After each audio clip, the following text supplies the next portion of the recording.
sering juga marah.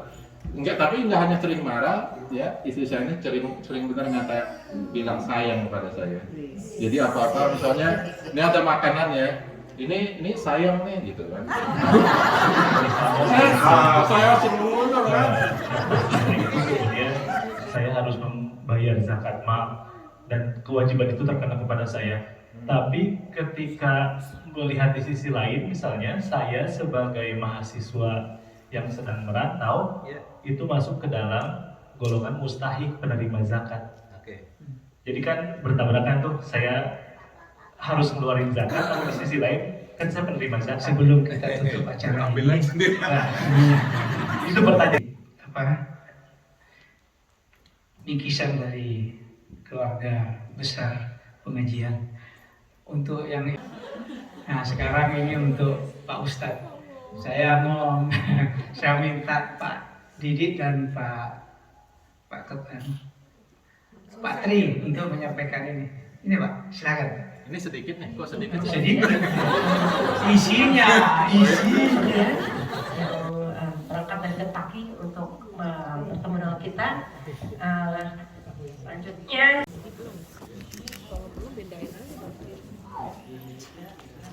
Sudah siap ya? Kamera udah siap semua?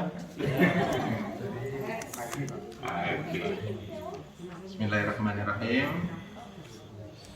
Assalamualaikum warahmatullahi wabarakatuh. Inna hamdalillah nahmaduhu wa nasta'inuhu wa nastaghfiruhu wa na'udzu billahi min syururi anfusina wa min sayyiati a'malina may yahdihillahu fala mudhillalah wa may yudlil fala hadiyalah. Asyhadu an la ilaha illallah wahdahu la syarikalah wa asyhadu anna Muhammadan abduhu wa rasuluh la nabiyya ba'dah. Allahumma salli wa sallim wa barik ala Muhammad wa ala alihi wa ashabihi ajma'in, amma ba'du. Alhamdulillah, puji dan syukur kita panjatkan pada Allah Subhanahu wa Ta'ala yang memberikan kesempatan kepada kita semua untuk datang di acara pengajian sekaligus maulidan pertama di Amerika bagian timur di Indiana, Pennsylvania. Seujuk-ujuk baru kali ini dengar maulidan ya di Indiana. Alhamdulillah, sangat baik ya, mengingat murajaahnya cuma semalam gitu, latihannya cuma semalam, tapi subhanallah, masya Allah, sangat baik, alhamdulillah. Dan mudah-mudahan Allah Subhanahu wa Ta'ala memberikan berkah kepada kita semua, memberikan rahmat kepada kita semua, mengampuni dosa-dosa kita semua, dan menerima amal ibadah kita semua. Ini bagian dari ibadah kita. Amin, amin ya rabbal alamin. Nah, kita setelah selawatan, ya tahlilan, kira-kira yang penting dari peringatan Maulid itu apa sih? Apakah salawatannya atau tahlilannya? Itu penting, ya penting. Tapi ada yang perlu juga kita pelajari adalah bagaimana kita mengetahui tingkah laku Rasulullah Shallallahu Alaihi Wasallam. Ya, bagaimana kita mengikuti atau kata orang sunnahnya Rasulullah Shallallahu Alaihi Wasallam. Nah, jadi insya Allah hari ini kita sedikit membahas judulnya 24 jam bersama Rasulullah Sallallahu Alaihi Wasallam. Jadi saya minta kita bertahan 24 jam di sini karena kita akan pelajari 1 jam demi 1 jam ya. Jadi jangan pulang kalau belum selesai 24 jam nih. Nggak kelar nanti, kalau orang Betawi bilang nggak kelar. Ya, yang kita pelajarin. Nah, Apa sih kegiatan Rasulullah SAW tiap harinya 24 jam? Yang normal ya, bukan dalam waktu perang, tapi dalam hari-hari normalnya itu apa saja? Ya, sebelum kita ke sana, kan tadi kita maulidan. Ya, yang benar tuh maulud Nabi atau maulid Nabi? Kadang-kadang orang kan bingung. Yuk mauludan, mauludan atau maulidan. Nah, jadi kalau dari kata dasarnya ya, maulud itu dari kata walada yuladu ya, jadi artinya melahirkan. Dari sana ada turunan kata-katanya gitu ya. Nah kalau maulud atau mauludun itu artinya bayi. Nah, sedangkan maulid artinya hari kelahiran. Jadi mana yang benar, maulud atau maulid? Maulid ya. Kalau maulud berarti kita memperingati bayi, sedangkan maulid kita memperingati hari kelahiran. Kita lihat ya, ada beberapa ayat kan, lam yalid walam yulad. Yalid artinya melahirkan, yulad dilahirkan. Kalau bahasa Indonesianya bahwa Allah itu tidak melahirkan, tidak dilahirkan. Allah itu tidak beranak, tidak diperanakan kalau dalam tafsir bahasa Indonesia ya. Ini surat apa sih? Surat Al-Ikhlas ya, lupa. Orang Betawi nggak tahu surat Al-Ikhlas tuh. Taunya kulhu. Tadi bang Al-Ikhlas bingung. Al-Ikhlas yang mana sih? Kulhu. Nah, kulhu baru tahu mereka. Kulhu wallahu ahad, Allahu samad, lam yalid wa lam yulad wa lam yakul lahu kufuwan ahad. Ya. Ini asal kata. Nah, sekarang kita lihat. Kenapa kita mesti mencontoh Rasulullah Sallallahu Alaihi Wasallam? Karena Allah sendiri yang mengatakan, memerintahkan kepada kita di surat Al-Ahzab, surah nomor 33, ya ayatnya ayat 21. A'udzubillahi minasyaitonirrajim.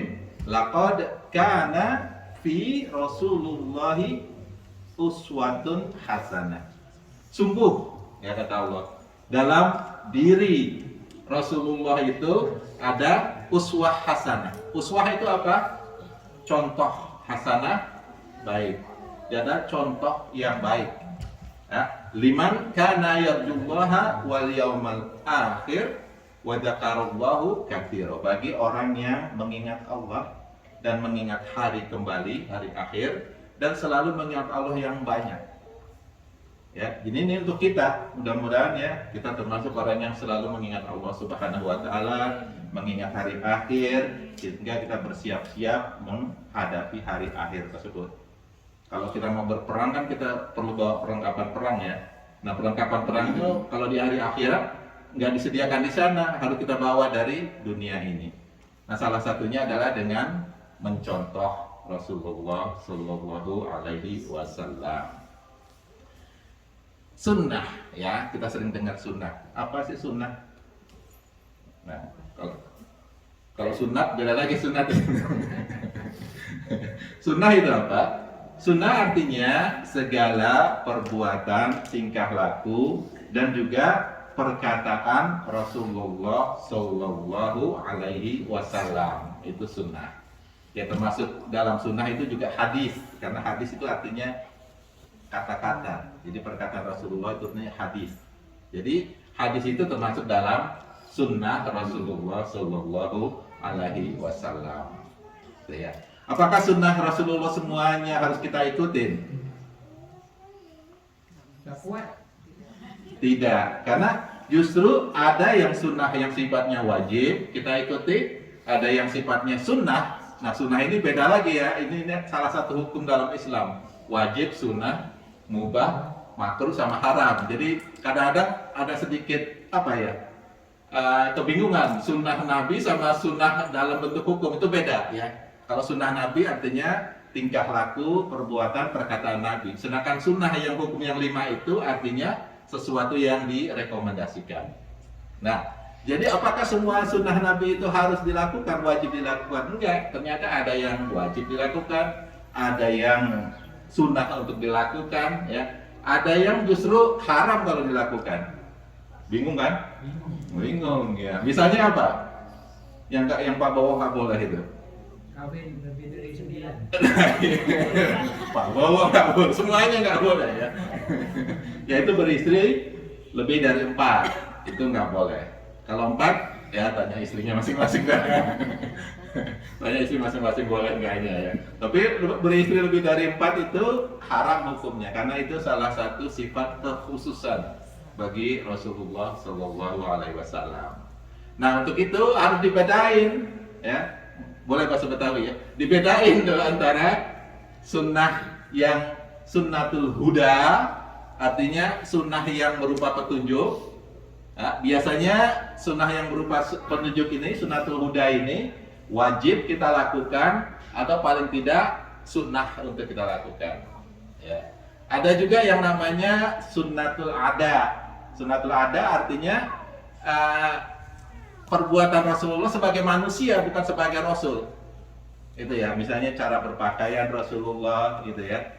Itu bukan berarti cara berpakaian Rasulullah, tapi cara berpakaian Rasulullah sebagai manusia seperti itu. Ya, kalau misalnya wah, kamu wajib memakai sorban, kamu wajib memakai apa tuh? Abaya apa namanya bahasa Indonesia? Gamis atau apa? Ya enggak juga, gitu ya.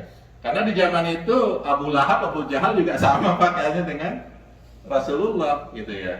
Artinya sunnatul ada itu ya sunnah kalau kita ikuti, insya Allah kalau kita cinta kepada Rasulullah, ingin mencontoh Rasulullah, mendapatkan pahala. Kalau nggak diikuti juga nggak apa-apa ya. Misalnya boleh nggak sholat pakai topi koboi?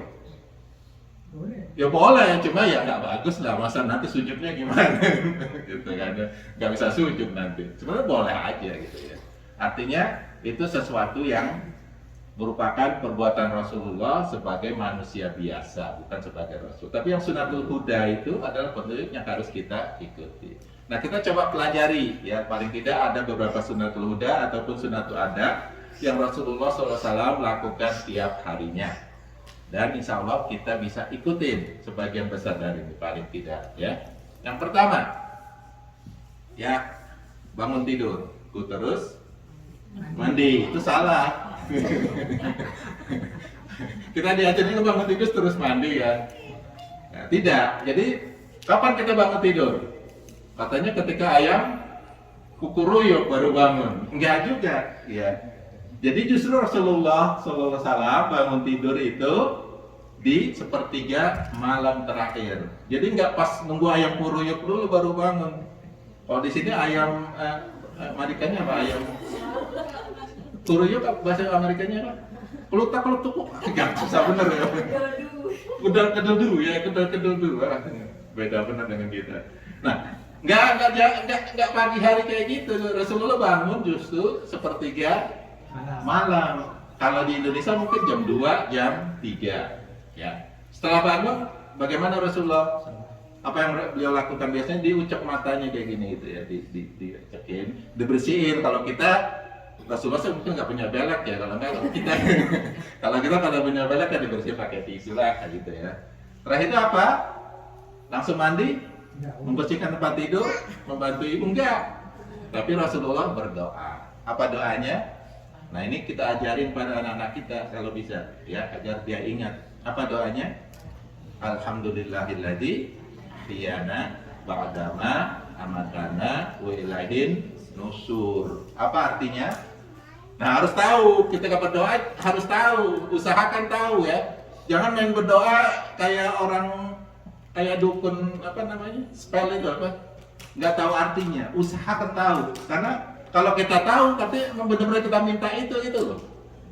Karena sering juga terjadi, kita nggak tahu, ada orang ngomong bahasa Arab, kita amin-aminin aja. Nggak tahu dia ngomong apa, amin. Karena apa? Karena kita nggak tahu ya. Kalau bisa, setiap doa itu kita tahu. Paling nggak satu persatu, tapi kita tahu secara umum maksudnya apa sih ini, gitu ya. Nah, doa ini apa maksudnya? Alhamdulillah artinya apa? Segala puji artinya berterima kasih ya. Terima kasih pada Allah Subhanahu wa taala yang ahyana ba'dama amatana, yang membangunkanku setelah menidurkanku, setelah matiku atau setelah tidurku. Ya. Kemudian apa? Kepadanya maka kami akan dikembalikan. Artinya setelah kita bangun itu kita harus siap-siap juga kerjanya yang benar. Karena kita pasti dikembalikan kepada Allah, jangan sembarangan kerjanya itu ya. Kita pada bangun berarti kita berjanji nanti saya harus bekerja yang benar, nyari rezeki yang halal. Ketika kembali kepada Allah udah siap. Ya, itu artinya an-nusur, kembali dengan persiapan, bukan hanya kembali doang. Kembali ke rumah kosong nyari bini, udah ada makanan belum? Nah, enggak kayak gitu, tapi bawa tuh duit yang banyak tuh ya, bawa apa gitu. Ya, itu maksudnya bawa bekal. Ya, kemudian juga tidak hanya itu, Rasulullah juga biasa membaca ya surah, ini surah dari Al Imran, surah nomor 3 ayat 190. Inna fi khalqis samawati wal ardi waqtilafil laili wan nahari la ayatil liulil albab. Tahu nggak artinya?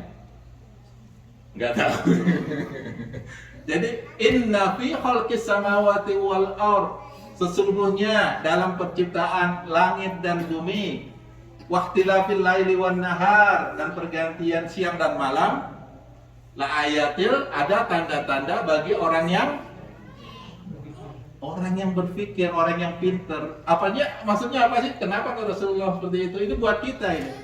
Maksudnya ya, ketika bangun, kita kata kerja itu, kita lihat bahwa sesungguhnya yang ada di sekitar kita semua itu tiada ciptaan Allah. Kita belajar, mau belajar komputer, mau belajar biologi. Pak Bowo benci benar sama biologi, dia udah ngomong ke saya.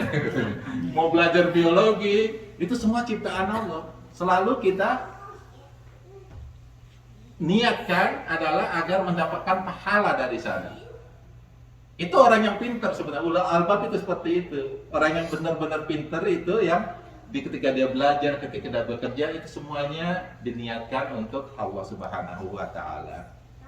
Nah, ini maksudnya kenapa Rasulullah SAW membaca ayat tersebut sebagai peringatan untuk kita, sebagai peringatan. Oh iya, semuanya adalah ciptaan Allah. Siang malam, laki-laki perempuan. Kalau yang belajar virus ya, ada virus, ada flu virus, ada COVID-19. Wah, banyak-banyak coronavirus. Nggak tahu, coronavirus belum ada, saya belum pernah dengar coronavirus. Corona udah ada, ya. Apalagi Honda belum ada Honda virus. Nah, kemudian apa yang Rasulullah lakukan setelah itu? Berwudu, ya, digosok gigi, atau bersiwak, gitu ya. Dan setelah itu beliau melaksanakan sholat tahajud dan witir. Dan umumnya Rasulullah SAW sholat tahajud dan witir itu 8 rakaat tahajud, 3 witir, 11. Itu umumnya. Ya boleh aja kita mau lebih atau kurang, tapi Rasulullah 11 itu udah paling pas untuk beliau, karena bacaan beliau 1 rakaat itu lama, jadi bisa 2 jam itu 11 rakaat itu. Kalau kita 11 rakaat 10 menit, 11 menit ya, 1 rakaat 1 menit. Ya.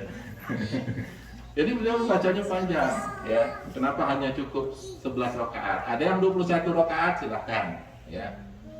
Kurang juga nggak apa-apa, ya. Tapi yang jelas Rasulullah ketika bangun, wudhu, langsung sholat tahajud dan sholat witir. Kemudian apa? Ya. Kemudian beliau akan memakai pakaian, ya. Pakaian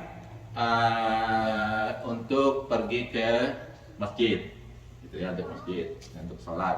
Nah, di zaman Rasulullah SAW itu tidak ada pakaian tidur atau pakaian tidak tidur, ngerti nggak? Pakaian tidur terus tuh pakaian tuh. Jadi nggak ada tuh pajama atau apa yang itu ya, sehingga Rasulullah SAW itu kadang ke masjid berpakaian dengan pakaian yang dipakai habis tidur, ya nggak apa-apa, ya nggak apa-apa. Yang nggak boleh gimana Pak? Yang nggak boleh itu nggak berpakaian ke masjid itu yang dilarang itu. Jadi Rasulullah kadang-kadang berpakaian, ya pakaian yang dipakai untuk tidur juga digunakan untuk sholat, untuk ke masjid. Ya, kadang-kadang beliau juga mengganti dengan pakaian yang bukan digunakan untuk tidur, ya. Dan beliau selalu, nah ini sebagai sunnah, ini sunnah ya. Kalau dilakukan sangat baik, kalau tidak dilakukan hukumnya mungkin makruh ya, kurang baik lah. Yaitu ketika Rasulullah SAW memakai sesuatu, baik sepatu, baju, itu selalu dimulai dengan yang mana? Kanan. Jadi selalu memulai dengan yang, ajarin ke anak kita insya Allah untuk selalu mulai dengan yang kanan. Kalau copot ya kiri. Jadi pakai kanan, copot kiri. Jadi Rasulullah mulai dari kanan. Kemudian beliau biasanya berdoa, Alhamdulillahilladzi kasani hada wa razaqani min ghairi haulin minni wala quwwah. Beliau berdoa ya, terima kasih kepada Allah Subhanahu wa taala yang telah memberikan pakaian kepadaku, yang aku itu sebenarnya nggak punya kekuatan sedikit pun, ya kekuatan sedikit pun untuk menyediakan pakaian ini. Karena kan Rasulullah nggak mulai dari metik kapasnya, nenunnya, ya kan? Kita juga gitu kan, nggak metik kapasnya, nggak nenunnya, semua udah jadi. Makanya Rasulullah berdoa seperti itu. Itu udah disediakan oleh Allah Subhanahu wa taala. Nikmat yang Allah berikan pada kita itu sebenarnya nggak terhingga. Ya, baju kita udah disiapkan. Nggak ada yang jahit sendiri nggak? Ada nih. Jahit berdua? Ya, jahit. Tapi paling nggak akan nenun kan, nggak sampai nenun ya. Artinya semua itu udah disiapin sama Allah.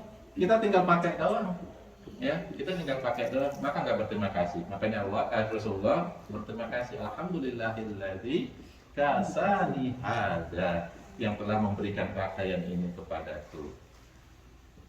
Nah, ini sunat yang ada ya, yang Rasulullah itu sukanya pakaian berwarna putih ya. Kadang-kadang kalau di depan umum beliau pakai sorban gitu ya. Nggak pakai sorban juga nggak apa-apa gitu ya. Nah, beliau sukanya warna putih ya. Jadi kalau yang suka warna hitam ya bukan berarti melanggar sunnah Rasulullah SAW ya. Artinya ini sifat beliau sebagai manusia, beliau suka warna yang putih, maka beliau sering memakainya pakaian yang warna putih. Tahun depan Pak kita pakai putih. Terus dijahitin ya. Kain kafan.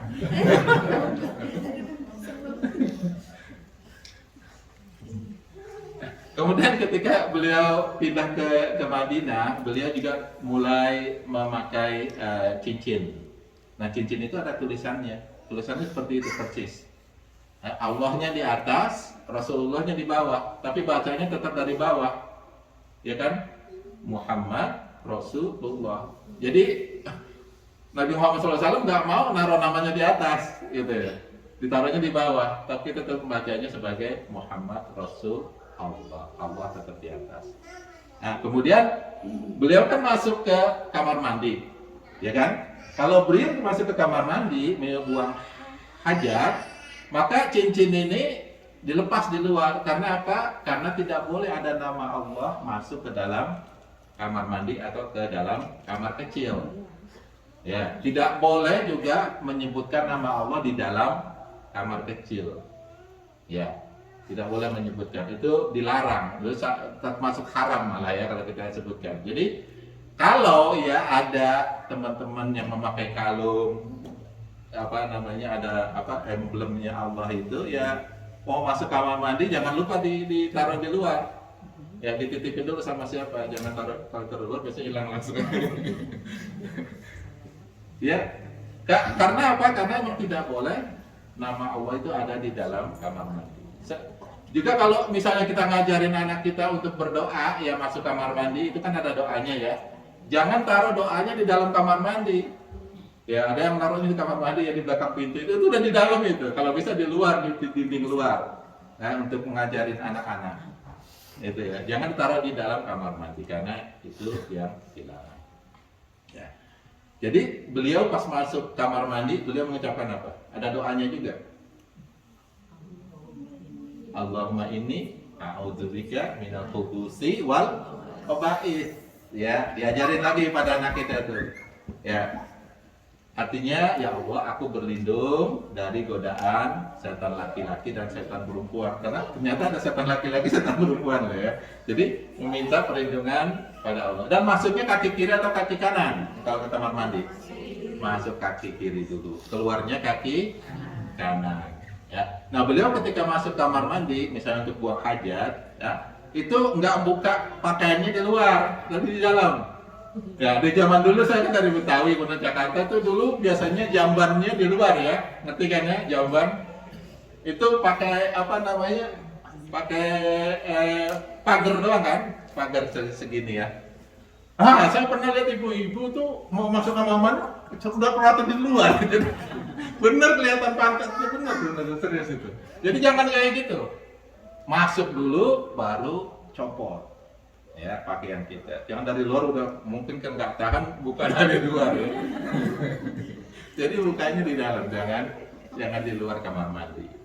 Nah setelah selesai ya keluar dengan kaki kanan. Benar ya? Iya kaki kanan. Kemudian bacanya apa? Ghufranak. Ya artinya ampunilah aku ya Allah. Karena pada saat di kamar mandi kan kita diminta untuk sedikit tidak menyebutkan nama Allah ya, tidak mengingat Allah di sana. Pokoknya jangan ingat Allah dulu lah, artinya jangan menyebut nama Allah di dalam kamar mandi. Maka minta ampun kita ghufranak setelah keluar. Nah biasanya kalau ada kan yang juga yang masuk kamar mandi itu udah kebelat istilahnya ya, kebelat terus menurut kamar mandi berat gitu kan ya, selesai keluar kan lega tuh ya, lega bener. Nah itu ada doanya juga kalau lega kayak gitu, bukan hanya sekedar ghufranak ya, apa doanya? Alhamdulillahilladzi adhaba anil ada wa afani ya, artinya apa? Ya Allah terima kasih ya engkau telah melepaskan bebanku dan juga menyehatkanku. Beban apa tadi itu? Ya itu pada saat masuk, rasanya bukan main. Nah itu lagi bacanya di dalam atau di luar? Tetap di luar. Sebelum masuk kita baca doa, masuk kaki kiri, setelah keluar kaki kanan kita baca doa di luar. Jangan di dalam kamar mandi. Nah ini yang Rasulullah SAW lakukan gitu ya dalam ketika masuk ke kamar mandi. Nah kemudian kalau jika Rasulullah SAW harus mandi ya, maka beliau akan mandi besar namanya ya, mandi besar. Nah kadang-kadang ada yang bertanya ya, kalau udah mandi wudhu lagi nggak? Nah, apa jawabnya kira-kira? Udah mandi wudhu lagi nggak? Tergantung mandinya. Karena waktu Rasulullah SAW ditanya oleh Ali, ya Rasulullah kalau udah mandi kayak gini wudhu lagi nggak? Nggak perlu wudhu lagi. Karena mandi malah justru lebih besar, menghilangkan hadas besar kan? Mandi itu menghilangkan hadas besar, wudhu menghilangkan hadas kecil. Nah kalau sudah mandi hadas besar dan hadas kecil itu sudah hilang, jadi nggak perlu wudhu lagi. Tapi, nah ini wudhunya harus sesuai dengan petunjuk dari Rasulullah SAW. Bukan mandi kayak kita, habis mandi belum masih megang kemaluan kita. Bukan hanya megang, remes-remes juga. Nah itu kan udah batal, harus wudhu lagi tuh kalau mandi kayak gitu. Bagaimana mandinya Rasulullah? Pertama, ya beliau akan kalau memang harus cebok dulu ya cuci tangannya dulu ya, cuci tangan, kemudian cebok istilahnya kalau bahasa Indonesia ya, cebok dengan tangan kiri atau kanan? Tangan kiri, cebok dengan tangan kiri ya, kemudian cuci lagi tangan, kemudian berwudu seperti biasa ya, cuci tangan, kemudian berkumur-kumur, kemudian hidung, muka gitu kan, kemudian tangan ya. Nah ketika rambut, beliau mulai menyiram mandi ke rambut. Nah, mandi seluruh badan itu, gosok seluruh badan, jangan menyentuh kemaluan lagi ya, menyentuh badan semua. Kemudian gimana? Terakhir kaki ya, seperti wudhu kan terakhir kaki ya, jadi selesai dengan kaki. Setelah itu udah pakai anduk ya, jangan menyentuh kemaluan. Nah itu sudah selesai mandi seperti itu yang tidak mewajibkan untuk berwudu lagi. Tapi kalau mandi kita kecebar-kecebur ya wudu lagi, karena memang kita belum wudu atau wudu kita batal mungkin di tengah mandi tersebut. Nah ini cara Rasulullah SAW mandi besar. Nah yang jelas harus ada niat dan baca. Nah niat ini ya tergantung, ada yang dikeraskan dibaca, ada yang dalam hati. Dan umumnya niat adalah dalam hati, boleh dibaca ya. Kalau mau dibaca ini salah satu niatnya nawaitul ghusla rirafil hadatil akbari lillah fardhon lillahi ta'ala. Itu biasanya orang NU tuh suka ngajarin doa-doa atau niat-niat kayak gitu ya. Nah kemudian ya, nah kalau berwudu ini salah satu niatnya, nawaitul wudu irofil al-adghari fardon lillahi ta'ala. Ya. Tapi yang jelas baca niat dan baca basmalah. Nah kalau bagaimana kalau WC kita kan di dalam ya, WC kamar mandi wudu di dalam itu gimana? Padahal nggak boleh baca basmalah kan, nggak boleh baca nama Allah. Ya, pertama usahakan kalau kita mempunyai toilet di sana, toiletnya ditutup, usahakan ini jaga-jaga aja kita tutup kalau kita mau wudhu. Kemudian kita baca Bismillah tapi dalam hati aja, karena Bismillah itu wajib ya ketika kita harus berwudhu. Kemudian baca niat juga dalam hati, ya jangan digede-gedein bacanya gitu ya, jangan dizaharin. Nah ini adalah ketika Rasulullah SAW berwudhu. Kita udah tahu dah ya wudhu ya, mulai dari tangan, hidung, muka, tangan, kemudian seluruh tangan ya, kepala, kuping dikit ya, kemudian kaki, gitu ya. Nah ini wudhu Rasulullah SAW. Nah setelah wudhu ada doanya. Dan sekali lagi kalau baca doa ini, kalau emang kamar mandi kita ada WC maka bacanya di luar. Dan usahakan doanya menghadap ke kiblat. Nah, apa itu doanya? Asyhadu an la ilaha illallah wahdahu la syarikalah Muhammad abduhu wa rasuluh. Allahumma ja'alni minat tawwabina wa ja'alni minal mutatahhirin. Jadi kita minta kepada Allah agar kita dijadikan termasuk orang-orang yang suka bertobat, tawwabina, dan orang-orang yang suka mensucikan diri, mutatahhirin. Nah itu doanya. Nah, kemudian ketika Rasulullah SAW siap keluar rumah ya untuk sholat subuh, kaki kanan kaki kiri keluar rumah, kanan ya, kaki kanan keluar rumah. Kemudian baca doa. Apa doanya? Bismillahirrahmanirrahim, tawakkaltu 'ala Allah, la haula wala quwwata illa billah. Kita doa itu kalau kita ngerti apa sih artinya? Artinya kita serahkan semua urusan pada Allah lah, di luar. Kadang-kadang ada urusan yang kita nggak, di luar kehendak kita itu terjadi. Kita serahkan aja kepada Allah Subhanahu wa taala. Ya banyak ya yang tahu-tahu yang kita nggak ngerti, tahu-tahu terjadi. Kalau kita udah baca ini, insya Allah kita akan sabar karena kita bertawakal pada Allah Subhanahu wa taala. Kemudian beliau akan masuk ke masjid, kaki kanan atau kaki kiri?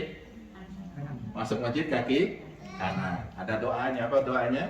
Allahumma ftahli abwaaba rahmatik. Ya Allah, bukakanlah pintu-pintu rahmatmu ya masuk ke dalam masjid ini. Kemudian beliau akan sholat subuh berjamaah. Biasanya kalau masuk masjid juga kita usahakan sholat apa namanya? Tahiyatul masjid. Tahiyat artinya greeting ya, greeting kepada masjid ya, greeting tahiyatul masjid. Nah, kemudian beliau sholat. Setelah sholat, ya beliau akan berzikir.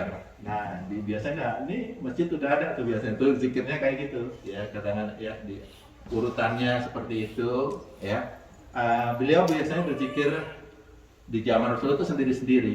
Tapi bukan berarti beliau melarang berzikir bareng, ya, karena nggak pernah ada larangan jangan zikir bareng, gitu ya.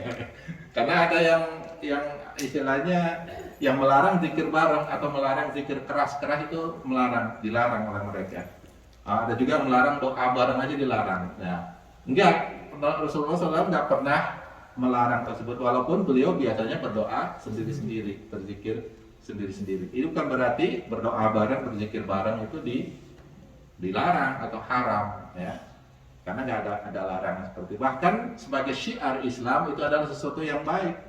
Ya, apalagi mungkin waktu Wali Songo istilahnya menyebarkan Islam di Indonesia, itu diperlukan tata cara seperti itu ya agar menarik banyak orang datang ke masjid, berzikir bareng, belajar bareng, ya doa bareng.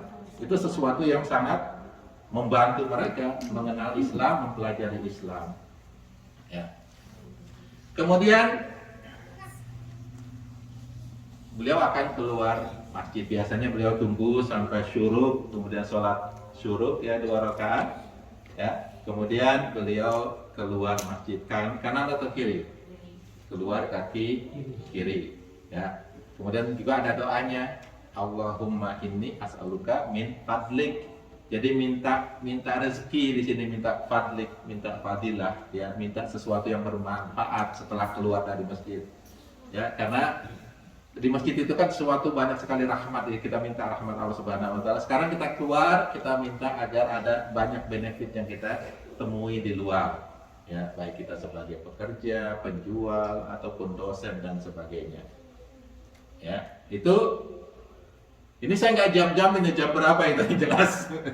Yang jelas setelah subuh, setelah subuh, ya. Kemudian beliau akan masuk ke rumah, biasanya pulang ke rumah. Kaki kanan atau kaki kiri? Kanan lagi.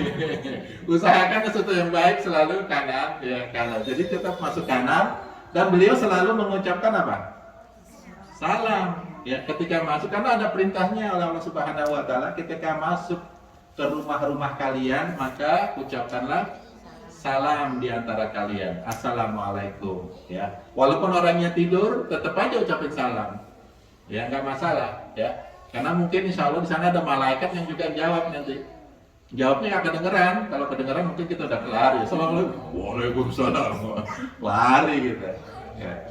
Tapi jelas perintahnya adalah masuk rumah, kaki kanan kita ucapkan Assalamualaikum. Apa artinya Assalamualaikum? Assalamualaikum artinya keselamatan, kesejahteraan kepada kalian wahai penghuni rumah. Jadi setiap kita masuk ke dalam rumah itu sebenarnya kita janji, ya. Janji, misalnya katanya Pak Bowo masuk ke rumah, Assalamualaikum. Nah, Pak Bowo janji sama Bu Bowo tuh, kesejahteraan, keselamatan untukmu wahai sayang, gitu ya.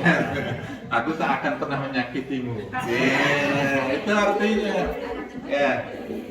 Apa yang kamu ingini pasti akan tersedia. Nah, itu artinya. Bukan Assalamualaikum mengaplok aja, boom. Nah, itu nggak Assalamualaikum, itu bohongan itu. Ya. Assalamualaikum itu kita janji. Ya. Pada anak-anak juga gitu. Kita ucapkan Assalamualaikum, artinya anak-anak kita itu akan aman di rumah kita. Nggak ada akan yang mengganggu, termasuk diri kita sendiri. Ya, jangan sampai ya kita itu sama anak-anak dianggap sebagai monster. Ya, begitu bapaknya mobilnya masuk ke garasi, lari anak-anak semua. Karena apa? Takut. Ya kan? Anak bapaknya suka gaplokin, entah gaplokin ya. Betawi. Digaplokin anak itu, suka digaplokin. Anaknya pada takut.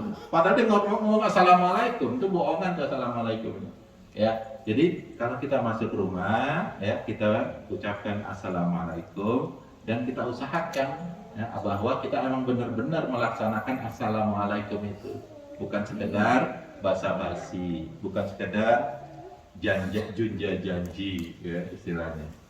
Tadi Pak Bowo bilang ada yang nggak janji tapi langsung ngasih 5.000. Wah, mendingan nggak usah janji dah, besar-besar. Nggak usah janji deh, kasih aja 5.000 ya. Ya, tanpa janji tapi ada hasilnya. Nah, itu ketika Rasulullah SAW masuk rumah dan beliau juga mengerjakan pekerjaan rumah.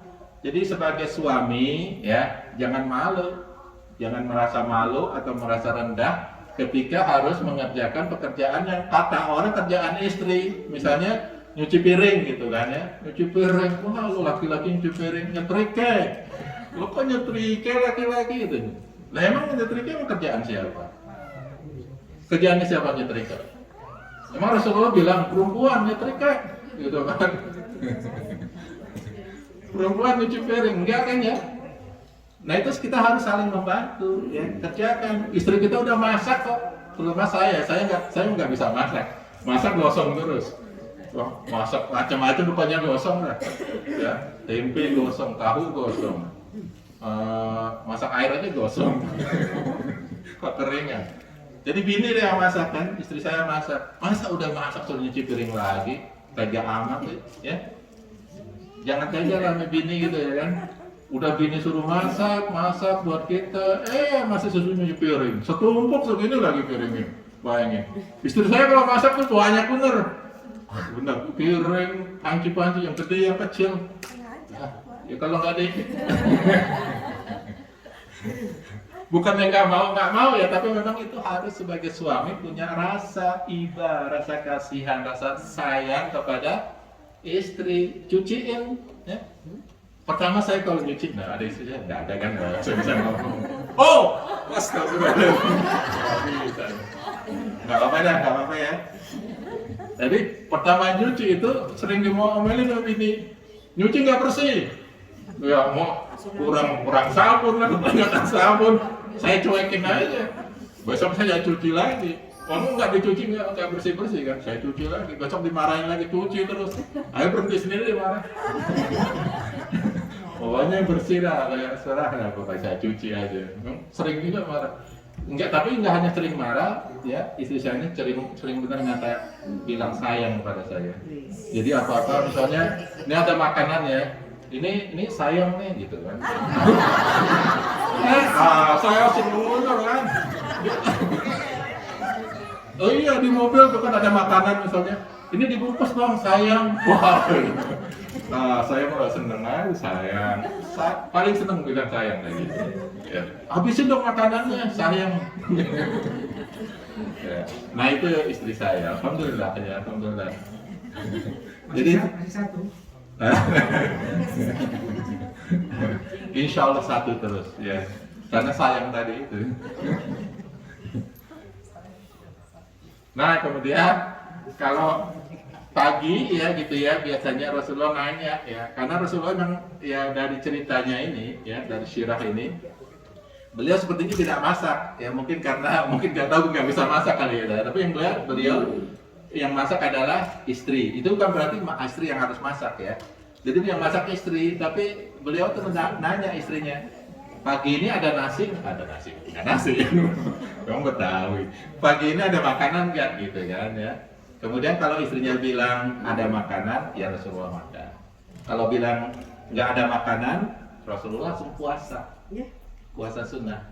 Jadi puasa sunnah itu niatnya boleh siang hari pada saat nggak ada makanan kita puasa boleh. Tapi kalau puasa Ramadan niatnya harus malam hari ya. Tapi kalau puasa sunnah boleh niat nggak ada makanan ya puasa. Jangan diomelin bini. Udah nggak ada makanan diomelin. Mana makanan, pagi-pagi udah capek, pulang dari sholat subuh nggak ada makanan, nggak ada bubur kayak apa gitu kan. Enggak, tapi Rasulullah nggak marah, langsung puasa ya. Karena kalau Rasulullah itu makannya nggak banyak, makannya sedikit. Beda dengan kita. Kalau kita sedikit-sedikit makan, kalau Rasulullah makan sedikit-sedikit ya, balik kita. Jadi Rasulullah akan puasa kalau nggak ada makan hari itu, puasa aja gitu ya. Nah, kalau sebelum makan beliau akan berdoa. Apa doanya? Allahumma barik lana bima razaqtana wa qina adzabannar. Bismillah ya, kemudian dimakan. Apa sih artinya doanya itu?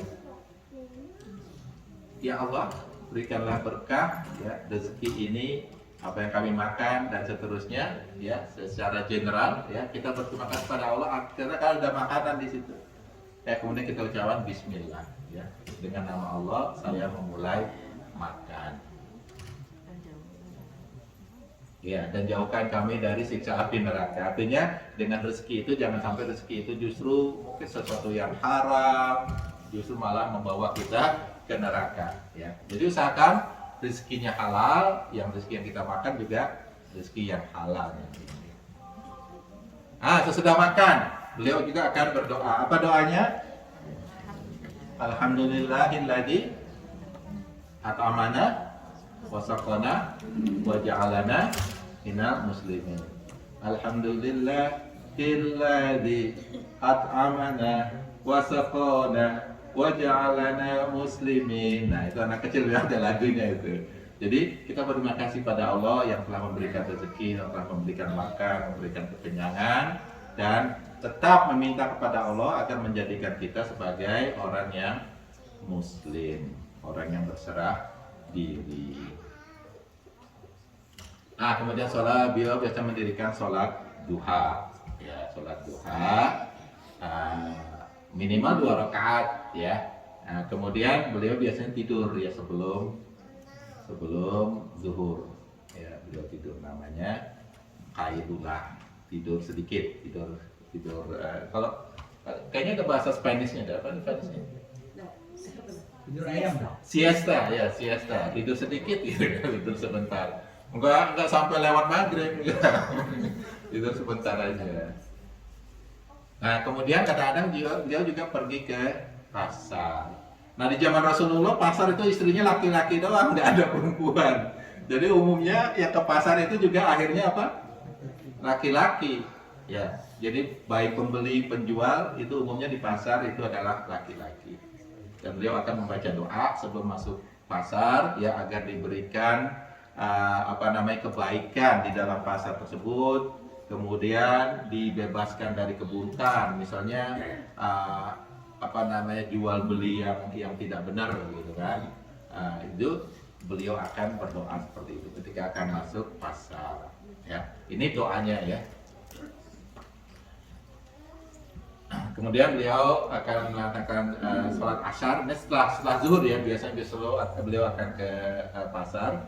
Kemudian sholat asar ya, kalau beliau berpuasa maka beliau akan segera berbuka pada saat maghrib masuk ya di rumah, karena ada sunnahnya ya, kalau kita berpuasa berbuka secepatnya ya. Kemudian kalau kita sahur itu agak diakhirkan sahur, diawalkan berbuka ya, jangan ditunda berbuka puasa. Kemudian beliau akan berangkat ke masjid untuk sholat maghrib ya. Setelah sholat maghrib maka beliau akan melakukan sholat sunnah setelah maghrib. Nah, ini sunnah yang ghairu ma'akad ya. Jadi ada 12 atau 10 ya, tergantung hadisnya ya. Kalau kita pakai yang 12 ya, sholat ghairu sesuatu yang mu'akad, sunnah mu'akad ya, yaitu sunnah sebelum atau sesudah sholat fardu ya. Ada yang ingat nggak yang 12 atau 10 itu? Yang penting mulai dari subuh, coba dari mulai subuh. Sebelum subuh 2 rakaat, kemudian 4 sebelum zuhur, 2 setelah zuhur, kemudian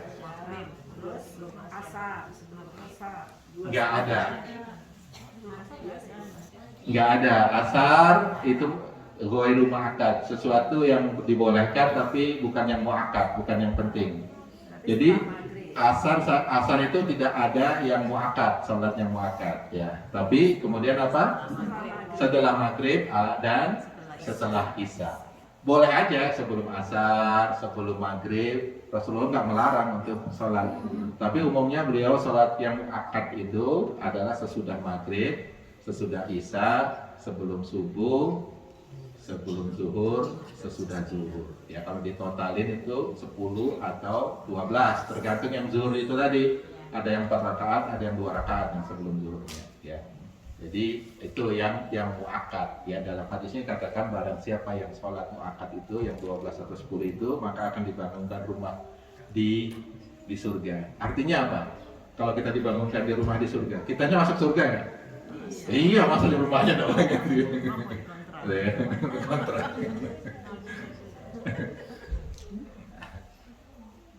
Beliau biasanya tidak suka percakapan setelah isya. Artinya setelah isya beliau langsung tidur. Makanya beliau bisa bangun jam 2, jam 3 tengah malam karena tidurnya ya panjang ya.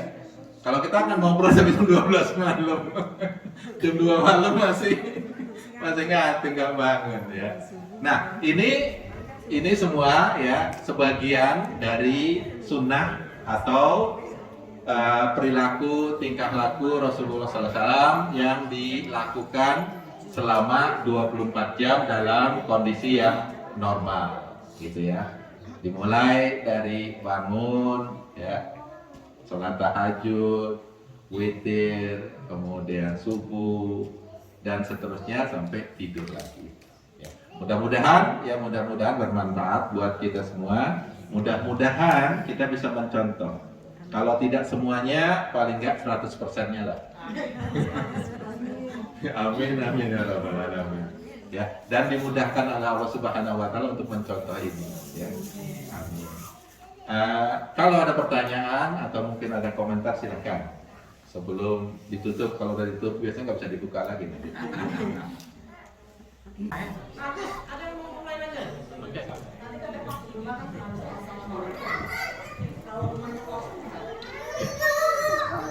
bagus. Bismillahirrahmanirrahim. Jadi ada pertanyaan, tadi kan sunnahnya, ya nggak wajibnya, sunnahnya kalau masuk rumah beri salam. Masuk kuburan beri salam nggak? Iya juga. Jadi masuk rumah, baik itu rumah ada orangnya atau tidak ada orangnya, tetap kita berikan salam. Ya, assalamualaikum. Kalau ke kuburan, assalamualaikum ya ahlul kubur. Tapi kalau tempat-tempat yang sepi kayak gitu, jangan pernah berharap untuk dijawab. Oke, jadi jelas ya, banyak ya. Kalau ke kuburannya, ke makamnya orang Kristen gimana? Ya enggak. Jadi kalau kuburan itu ada muslimnya, nggak masalah. Karena kita tahu niat kita adalah memberikan salam kepada ahli kubur yang memang muslim. Tapi kalau memang kita tahu semuanya ahli kubur itu adalah tidak beragama Islam, ya nggak perlu mengucapkan salam. Ya, dan itu pun sunnah, bukan kewajiban. Kita nggak mengucapkan salam juga nggak apa-apa. Ya. Tapi kalau bisa, ya sunnahnya ucapkan salam. Kemudian ketika juga ikut ke kuburan, ada sunnahnya juga sebenarnya kita kalau bisa jangan nginjek-nginjek kuburan yang ada di situ. Gitu ya. Dan kalau bisa juga bahkan disunahkan buka sendal. Ya, jangan sepatu ke sana semua kuburan orang diinjak ya. Jadi kuburan yang keluarga kita doang kita sayang kuburan orang diinjak-injak jangan. Ya, karena orang yang meninggal itu pun ya itu tetap mereka itu mengetahui gitu. Mereka meninggal, ya makanya Rasulullah SAW itu kan ngajarin kita doa ya, baik kepada orang yang sudah meninggal ataupun yang masih hidup. Karena doa itu sampai tadi juga kan bacakan tahlil, bacakan Al-Quran, pahalanya buat keluarga kita yang telah meninggal itu sampai. Kalau belum berhaji ya, misalnya orang tua kita hajikan, kita badalkan itu sampai gitu loh. Karena mereka menerima, yang nggak bisa itu mereka ke kita itu nggak bisa, mereka nggak bisa ngasih apa-apa ke kita karena mereka sudah putus amal mereka udah meninggal. Kecuali 3 kata Rasulullah, apa itu? Sedekah jariyah, ilmu yang bermanfaat, sama doa anak yang soleh. Itu yang 3 terus continue ya. Walaupun dia sudah tidak beramal lagi, tapi kalau anaknya itu beramal, ilmunya itu dipakai sama orang, kemudian dia bangun masjid kayak gini, masjidnya dipakai orang terus untuk sholat, dia dapat terus. Dianya udah meninggal padahal gitu loh. Nah 3 itu yang dijaga oleh Allah Subhanahu Wa Taala. Walaupun kita sudah meninggal, kita tetap mendapatkan pahalanya. Makanya wakaf itu penting ya. Kalau bisa wakafin dah ya sesuatu, misalnya tanah atau apa. Ya. Sekarang wakaf pun bisa dalam bentuk harta, uang. Ya, jadi nggak perlu dalam bentuk tanah atau benda, tapi dalam bentuk uang pun sekarang wakaf sudah ada, sudah bisa di Indonesia bahkan sudah ada yang menerima wakaf uang. Berapa aja? Berapa aja? Ya niatnya wakaf. Niatnya kita. Kalau bahasa Inggris sebenarnya wakaf itu endowment kan, yang digunakan terus. Itu endowment sebenarnya. Misalnya wakaf untuk sekolahan, kita dalam bentuk uang, jadi uangnya itu digunakan terus untuk kegiatan sekolah. Nah, ya, ada lagi? Ini mikrofonnya masa nganggurin aja. Ada lagi? Ya itu. Ini Pak.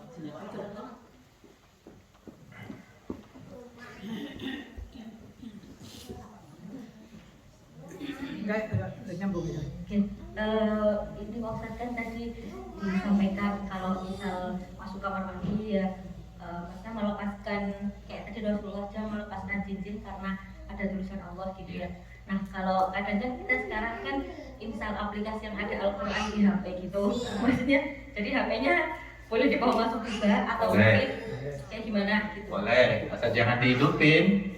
Wah, app-nya jangan dihidupin deh. Kalau HP-nya bawa ke dalam kamar mandi ya nggak masalah. Ya. Hah? Itu ini ya, jadi makruh kalau sebenarnya Rasulullah itu melarang kita berlama-lama di kamar mandi. Gitu ya. Jadi usahakan di kamar mandi itu nggak ada majalah, nggak ada koran, ya. Apalagi sambil ngopi, wah. Jadi hukumnya makruh. Jadi usahakan kata Rasulullah secepat mungkin di kamar mandi, jangan berlama-lama. Kecuali kalau memang sakit perut, ya. Jadi kalau sakit perut lama ya nggak masalah, tapi lamanya baca koran, baca majalah, sambil ngopi, makan nasi ulam, ya. Maka ada teman kayak gitu, benar terserah. Ada saya punya teman kayak gitu. Jadi dia baca koran pagi, minum kopi, sambil di kamar mandi duduk. Bisa ya, bisa. Ternyata ada yang kayak gitu. Ya. Jadi usahakan ini saran saya aja, ya usahakan jangan taruh majalah di samping toilet, ya. Karena kita pengen baca tuh jadi sambil apa? Ada pakai TV, ya. Apalagi sekarang toiletnya udah maju, canggih, ada TV-nya, ada macam-macamnya. Jangan kasih charger, Pak. Iya. Mentang-mentang nggak bisa baca Facebook di luar kamar mandi kesempatan baca Facebook. Di luar dilarang kan sama binti sama suami, dilarang di kamar mandi baca Facebook. Status lagi. Sedang makan gitu. Padahal kamar mandi. Ada lagi. Jadi ya boleh aplikasi, asal jangan di online aja aplikasinya. Saya tanya deh. Ini ada yang Silakan, nanya. silakan. Ibu dulu, ibu. Oh iya. Ini Pak, tadi kan katanya kalau di kamar mandi kita nggak boleh nyebut nama Allah dan lain sebagainya gitu kan. Iya. Jadi rumah nenek saya itu seperti yang Bapak cerita, kamar mandinya pisah. Jadi jauh. Ini rumah, kamar mandi di sono. Iya. Kita kadang malam-malam ke kamar mandi itu kan takut. Kalau kita takut kan kayak istighfar ya Allah subhanahu. Tapi dalam kamar mandi gitu. Kalau kita nggak begitu takut, nah itu gimana itu Pak? Jadi kalau Diusahakan jangan, kalau dalam hati nggak masalah. Dalam hati nggak masalah. Karena kejadiannya itu ya adalah Abu Bakar ya radhiyallahu anhu, dia tuh selalu mengucapkan nama Allah, nggak pernah mulutnya itu kering dengan mengucapkan nama Allah. Selalu mengucapkan nama Allah. Misalnya Allahu Akbar, apalah satu Allah, selalu gitu. Jadi kalau di kamar mandi supaya mulutnya itu nggak berkomat-komat gitu, dia bawa batu, digigit batu itu sambil dia buang air itu di kamar mandi. Agar dia nggak mengucapkan nama Allah itu, saking dia selalu ingatnya nama Allah itu. Gitu. Jadi diusahakan ya, walaupun takut, ya jangan mengucap setan jangan juga. soalnya horor karena di belakang itu kayak pohon-pohon bambu, pohon pisang gitu kok pohon. Iya. Jadi kita di kamar mandi itu kalau nggak tersentuh gitu. Jadi ketakutan. Ya udah, jangan pulang di sini aja. Iya, sahabat zaman saya dulu juga gitu, di kamar mandi itu sekilo balik dari rumah. Jauh bener. Pakai licin lagi. Udah gitu idealnya palangannya itu palangan kereta itu loh yang jadi benar-benar jumpleng kalau zaman dulu tuh jatuh ya di Betawi kan gitu kan. Saya mah orang benar-benar orang kampung lah pokoknya. Jadi kamar mandi bukan kamar mandi ya, jumplengnya itu jauh. Terus iniannya kayak papan dua doang itu loh. Ngerti kan? Kita jongkok dah tuh. Nah, kalau kepleset bisa jatuh ke jumpleng itu. Bayangin itu. Nah, itu zaman dulu, sekarang udah enggak. Sekarang udah enggak. Jamban namanya. Jumpleng ya, jamban dulu. Jamban. Jumbleng. Ada lagi? Silakan. Itu tuh.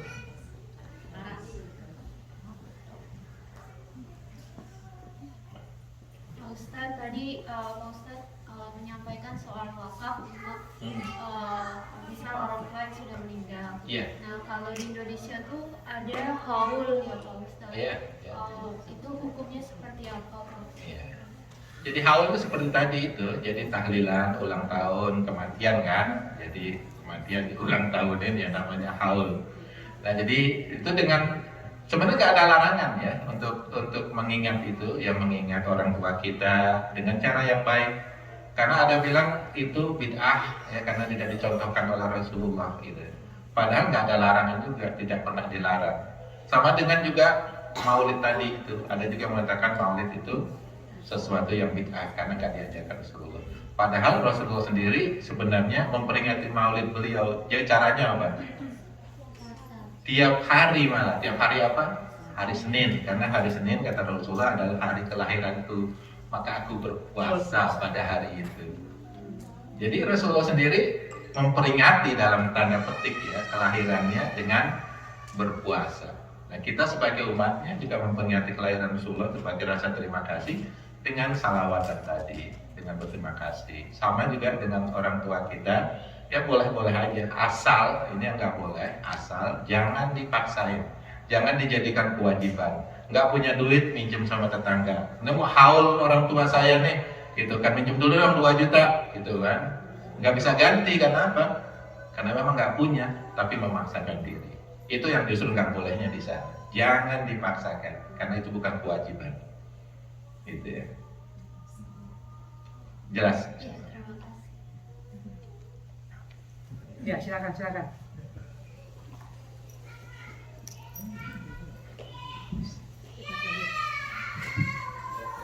Apakah bagi seorang pria memanjangkan rambut itu termasuk sunnah juga? Jadi saya pernah ada cerita ini waktu pertemuan di kantor itu ya. Jadi dia punya anak, agak istri ugal-ugalan gitu ya. Akhirnya dimasukin sekolah, ini Kristen ya, orang Kristen, ke sekolah kayak kesalahan Kristen itu anak siapa itu? Kayak sekolahan Kristen itu, apa sih namanya? Kayak kita pesantren lah gitu ya. Seminari atau apa? Pas pulang rambutnya gondrong. Ya dari seminari itu ditanya sama orang tuanya, ini kalau pelajaran di itu, iya katanya. Kenapa? Karena Yesus rambutnya gondrong katanya. Gitu. Rasulullah juga dari riwayatnya rambut beliau juga gondrong sampai sepundakan. Ya nggak masalah, gondrong nggak gondrong, yang jelas hatinya.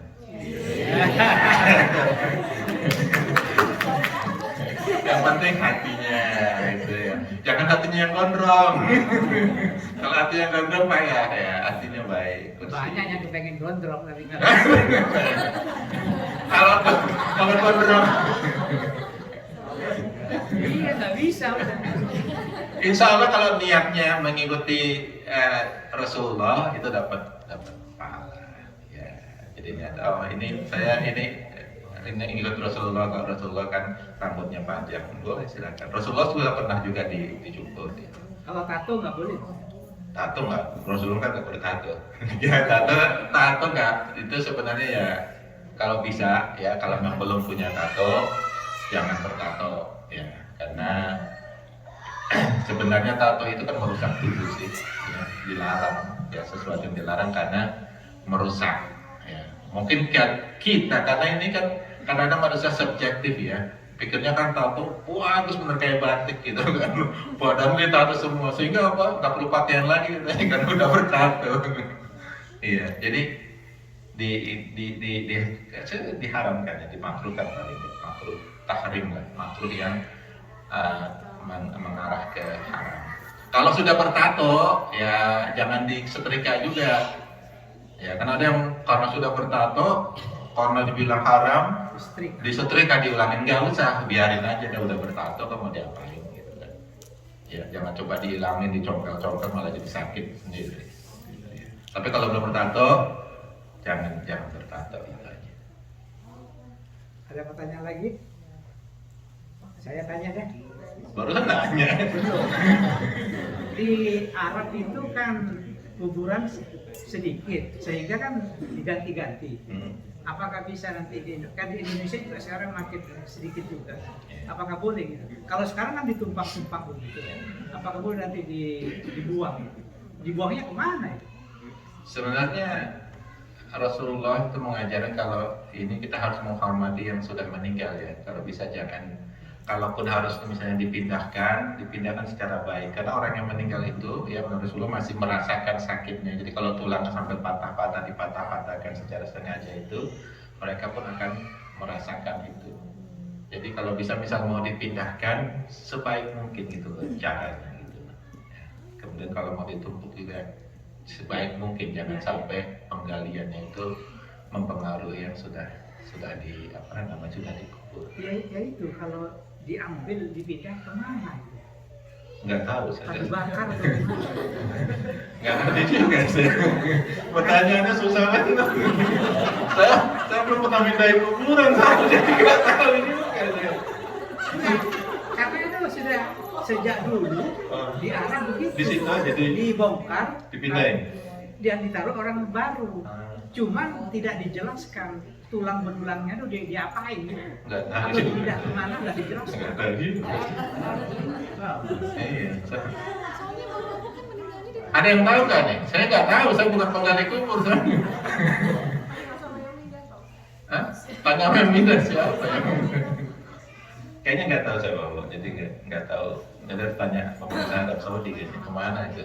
Karena kalau di Indonesia sudah ditumpuk sekali. Tumpuk ya. Ya maksudnya nenek, bapaknya, anaknya. Tapi cuma sampai 3 atau 4 lah bawa. 3?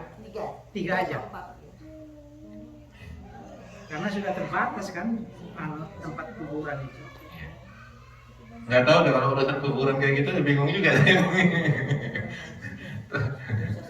Tapi yang jelas yang jelas ada sunnahnya ya, Rasulullah bilang kalau bisa kuburan itu jangan dibagus-bagusin banget lah. Ya, jangan dibagus-bagusin banget. Jangan sampai diberikan apa namanya kayak monumen yang dari emas lah apa segala macam, jangan dibagus-bagus. Ya itu sunnahnya itu aja. Ya. Ada yang mau ini Mbak, ada pertanyaan ini. Assalamualaikum warahmatullahi wabarakatuh. Waalaikumsalam warahmatullahi wabarakatuh. Pertanyaannya sebenarnya mungkin awam, tapi jarang orang yang mau tanya juga ya. Jadi kalau misalnya kita udah nggak punya orang tua yang masih hidup, terus masih ada peninggalan apa namanya katakanlah rumah atau harta yang lain, kita punya saudara yang tadinya itu nggak pernah terpikirkan untuk diurus harta warisannya, terus tiba-tiba misalnya mereka mau ngurus apa namanya harta warisannya ya, itu saran terbaik apa Pak? Nah, Jadi terus pertanyaan kedua, oke. karena Maulid Nabi ya, mungkin bisa minta cerita sedikit gimana dulu Rasul berbisnis secara umum. Orang bisnis ya, nanya. Mau bisnis Rasulullah SAW ya. Jadi yang pertama dulu, masalah warisannya. Nah ini ya sangat disarankan ya warisan itu dibagi sesegera mungkin setelah yang punya warisan itu meninggal. Ya, kenapa? Ya, karena kalau nggak dibagi nanti, kalau ditahan, takutnya yang dapat warisan itu pada meninggal semua. Sedangkan dia itu sebenarnya mendapatkan bagiannya kan, ya, sehingga dia sama sekali tidak merasakan sebenarnya haknya dia. Ya, bukan berarti apa sih kalau Indonesia kan kadang orang tua baru meninggal kok udah ngomongin warisan, justru malah emang harus segera diurus, dibagikan sesuai dengan agama Islam, dengan warisan Islam. Karena sebenarnya nggak ada diskusi di sana, udah dibagi, udah jelas siapa dapat berapa dan sebagainya. Ya, mungkin kalau ada teman-teman, kebetulan saya kan mempelajari warisan itu juga dan juga punya program untuk ngitung warisan, ya, siapa yang dapat sekian persen dan sebagainya. Itu sebenarnya nggak sulit kok, tinggal masukin di plot-plotin doang, dapat kebagian tuh si Anu dapat sekian. Nah permasalahannya ya umumnya di Indonesia terjadi seperti itu.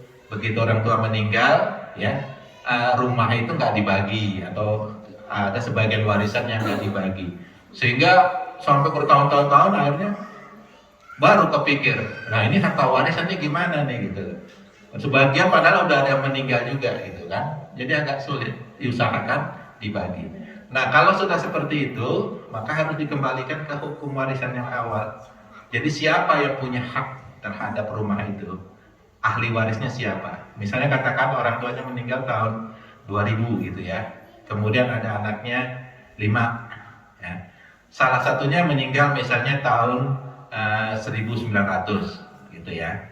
Yang 4 ini hidup ya setelah orang tua meninggal. Tapi satu kemudian meninggal tahun 2002 gitu ya. Nah, hartanya baru ingin dibagikan 2022 sekarang. Nah, siapa yang berhak dapat warisan? Jelas yang sudah meninggal sebelum si orang tua meninggal itu nggak dapat warisan, karena orang yang sudah meninggal itu nggak dapat warisan.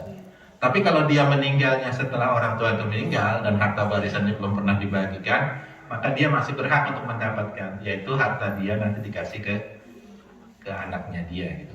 Jadi yang dapat harta warisan itu 4 orang ini. Dibagi disesuaikan dengan perhitungan warisan dalam Islam. Sekali lagi ada caranya, ada softwarenya untuk menghitung itu. Nanti tinggal dikasih tahu aja siapa aja ahli warisnya dan sebagainya. Gitu. Mungkin nanti kalau perlu juga teman-teman di sini ingin belajar itu, ya bisa kita punya pengajian lagi khusus untuk pembagian harta waris. Karena begini ya, terus terang di Indonesia itu banyak sekali kejadian keluarga itu berantem karena warisan. Karena apa? Karena nggak dibagi langsung. Jadi misalnya bapaknya meninggal, ibunya langsung menguasai warisan tersebut.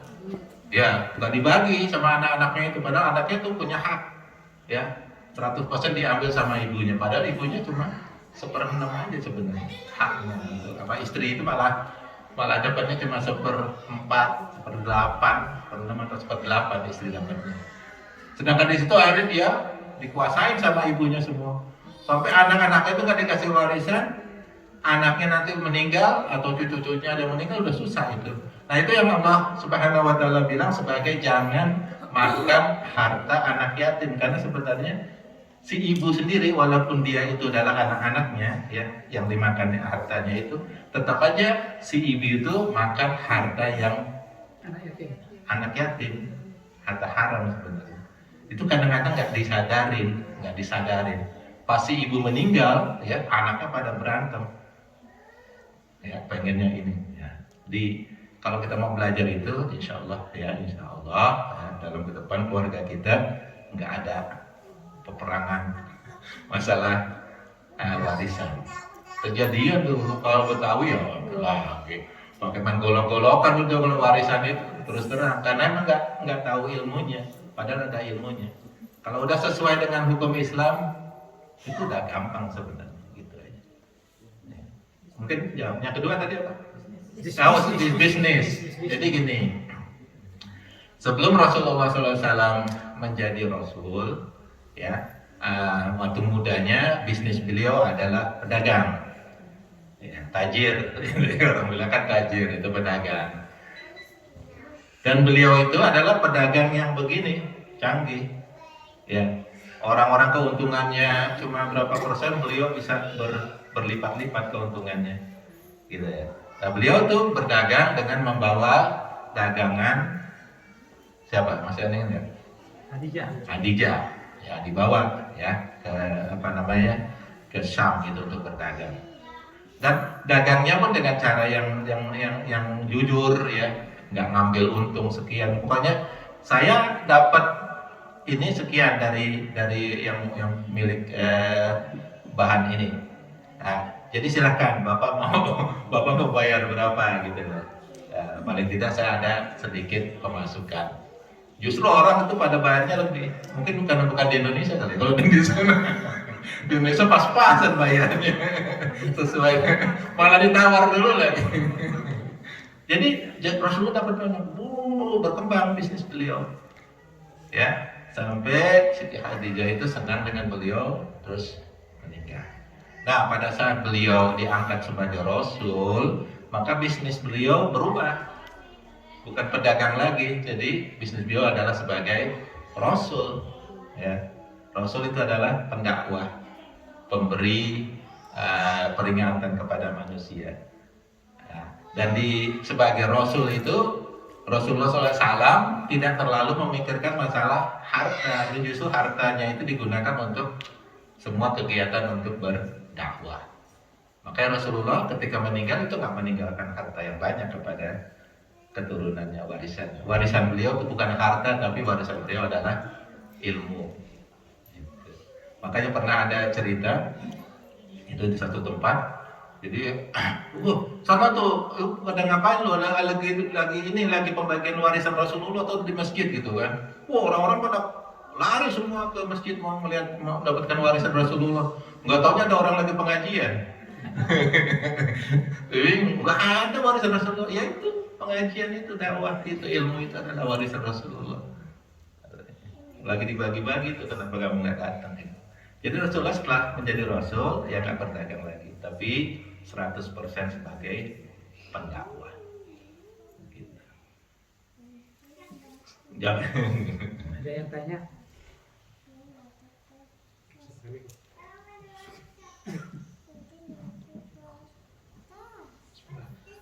Ada pertanyaan di luar topik maulid, Pak? Boleh? Boleh. Mengenai zakat ini. Oke. Zakat mal itu kan berlaku untuk semua orang yang sudah memenuhi misalnya ya Pak. Iya. Zakat mal itu 80 gram emas selama 1 tahun yang tidak dipergunakan. Nah, ketika misalnya saya sudah punya harta senilai itu, kemudian saya harus membayar zakat mal dan kewajiban itu terkena kepada saya. Tapi ketika melihat di sisi lain, misalnya saya sebagai mahasiswa yang sedang merantau, itu masuk ke dalam golongan mustahik penerima zakat. Oke. Jadi kan bertabrakan tuh, saya harus ngeluarin zakat, tapi di sisi lain kan saya penerima zakat. Ambil aja sendiri. Nah, itu pertanyaannya Pak.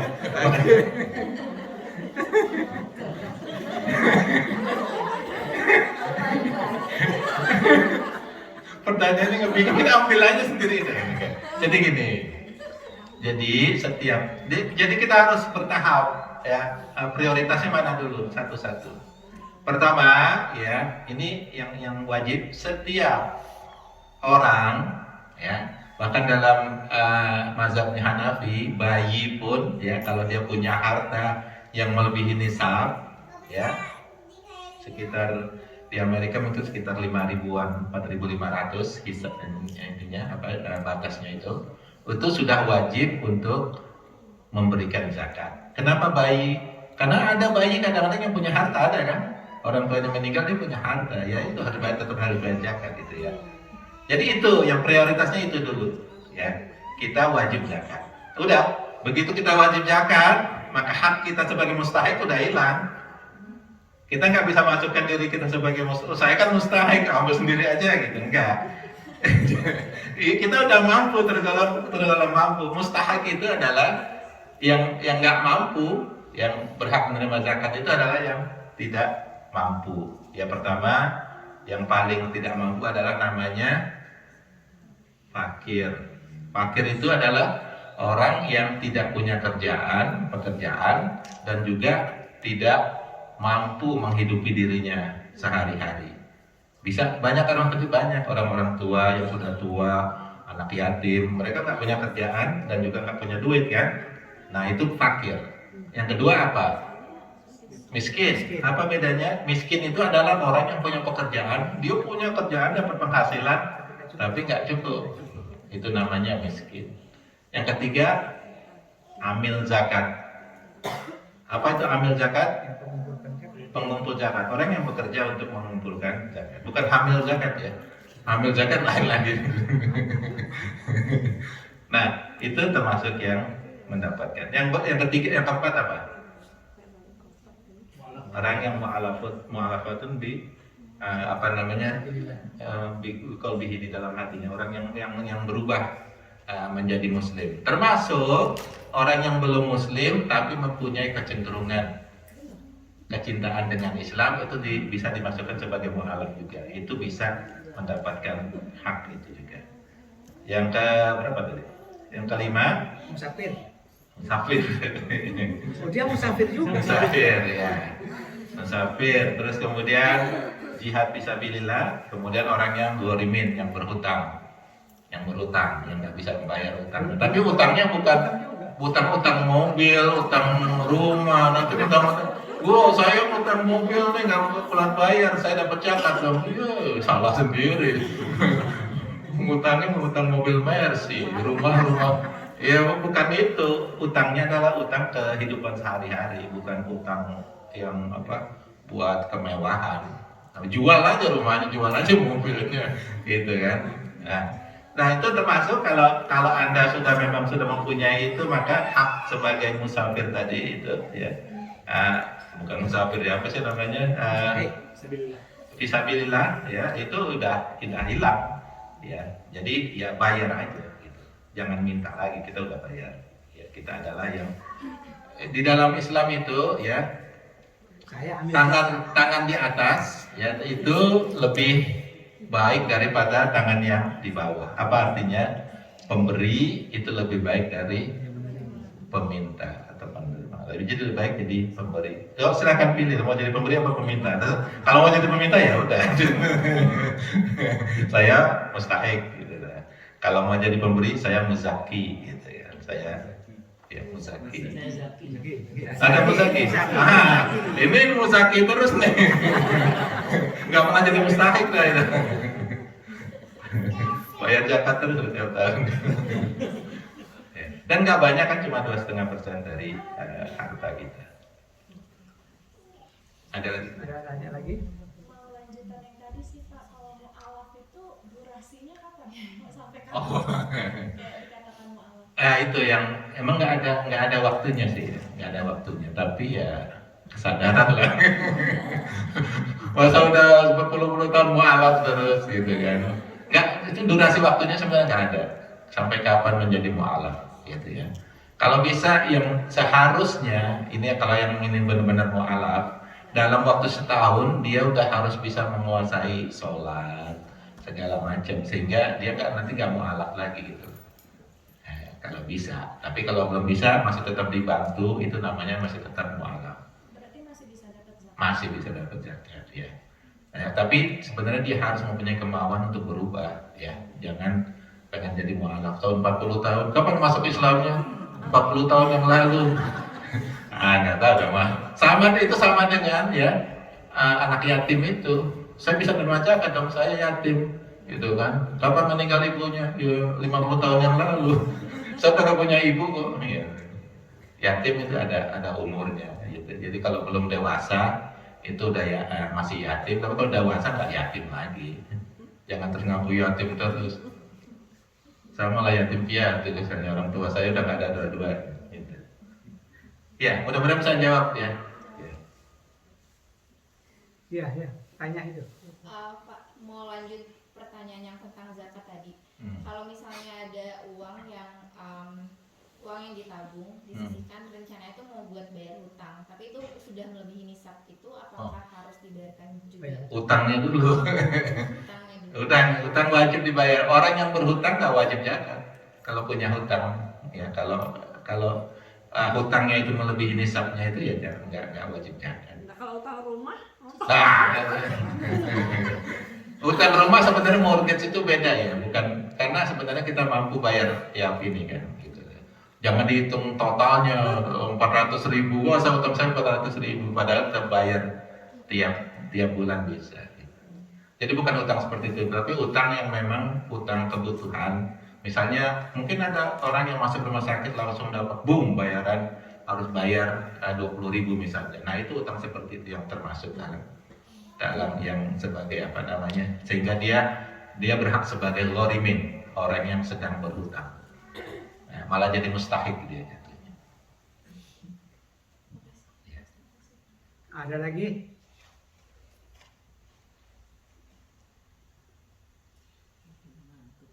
Mana?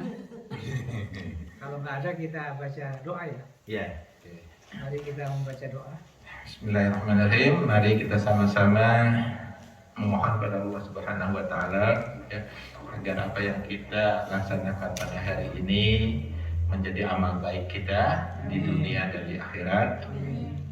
Diterima oleh Allah Subhanahu wa taala, diridhoi oleh Allah Subhanahu wa taala, dan menjadi pemudah ya bagi kita untuk masuk surga Jannatul Firdaus insyaallah.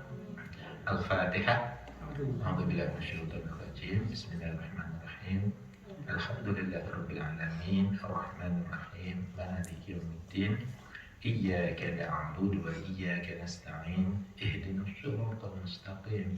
Siratal ladzina an'amta 'alaihim ghairil maghdubi 'alaihim waladdallin. Amin. Bismillahirrahmanirrahim. Nastaghfirullahaladzim. Allahumma salli ala Sayyidina Muhammadin wa ala alihi wa ashabihi ajma'in. Rabbi firlana wa liwalidina warhamhuma kama rabbayana shighara. Rabbi firlana wa liwalidina wa li ikhwatina wa akhawatina wa adkhilna fi rahmatik wa anta arhamur rahimin. Rabbi firlana wa liwalidina wa li jami'al muslimina wal muslimat wal mu'minina wal mu'minat al ahya'i minhum wal amwat wa ya qadiyal hajat. Allahumma inna nas'aluka ilman nafi'a wa rizqan thayyiban wa amalan mutaqabbala. Allahumma inna nas'aluka ilman nafi'a wa rizqan wasi'a wa shifaan min kulli da'in wa siqamin bi rahmatika ya arhamar rahimin.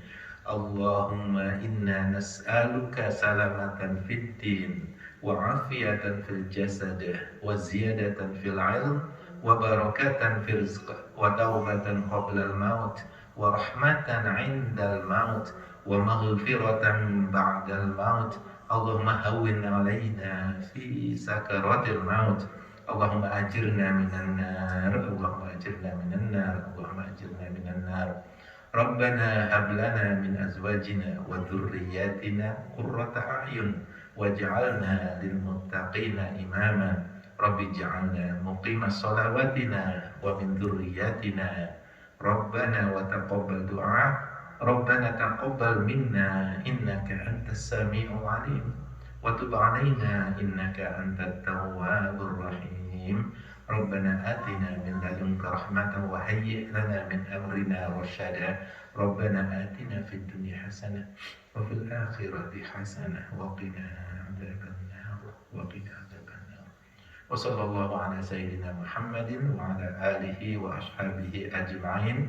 Subhana rabbika rabbil izzati amma yasifun wa salamun ala mursalin walhamdulillahi rabbil alamin. Subhanakallahumma bihamdik asyhadu an la ilaha illa anta nastaghfiruka wa natubu ilaik. A'udzu billahi minasyaitonir rajim. Bismillahirrahmanirrahim. Wal 'ashr innal insana lafi khusr illa alladziina amanu wa 'amilus solihati wa tawassaw bil haqqi wa tawassaw bis sabr. Wabillahi taufiq wal hidayah. Wassalamualaikum warahmatullahi wabarakatuh.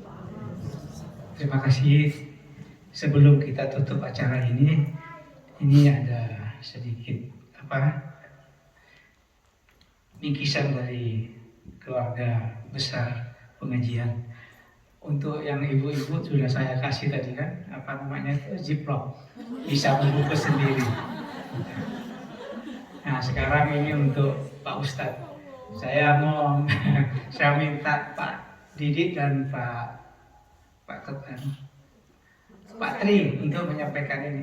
Ini Pak, silakan. Ini sedikit nih, kok sedikit sih? Sedikit. Isinya. Ini Pak. Silakan disampaikan. Terima kasih banyak Pak Agus. Terima kasih banyak. Mudah-mudahan nggak ngomong terus. Terima kasih. Pegang. Serius. Lewat. Ada yang mau ngambil lagi kan ngambil sebelum? Terima kasih semua. Alhamdulillah acara kita berjalan dengan lancar, sukses. Mudah-mudahan penuh makna sehingga kita kepengen lagi untuk mengadakannya kembali. Amin. Terutama makanannya. Pak, ini ada satu lagi. Satu lagi. Bu, untuk teman kita yang baru aja kehilangan kakak. Oh iya. Mas Boyke ya. Ya silakan. Ini ada dari pengajian untuk Mas Boyke. Terima kasih banyak. Semoga bermanfaat. Terima kasih. Mari Bapak-bapak, Ibu-ibu sekalian yang akan sholat asar silakan. Yang akan membantu saya untuk membersihkan masjid. Jangan pulang dulu.